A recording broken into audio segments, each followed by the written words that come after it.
তাদের বয়ানটা হচ্ছে যে আমরা একটা বিপ্লব করেছি, যদিও তাদেরকে আমি জুতা চোর মনে করি, হাঁস মুরগি চোর মনে করি এবং জঙ্গি মনে করি, কিন্তু তাদের কাছে তো তারা খুবই বড়সড় বিপ্লব করেছে। তারা যেটা মনে করে, তারা সেই যেটা মনে জঙ্গি করছে যে মানে এইটাকে হাঁস মুরগি হাতছাড়া চোরদের হতে কাছে দেওয়া আপনারা যাবে আসলে না। পালিয়েও আসেছেন।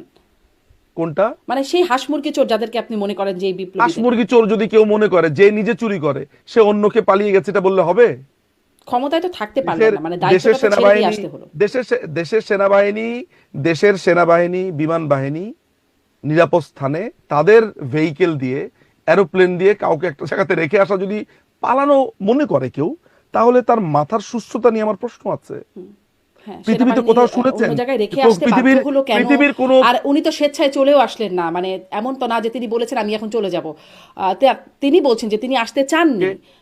কে কে কে আসতে চাননি? কে সাবেক বলেছেন? কোথায় প্রধানমন্ত্রী শেখ বলেছেন? হাসিনা কোথায় বলেছেন আসতে চাননি? তিনি তো ছাড়তে চাননি, তাকে জয় বলেছেন, সজীব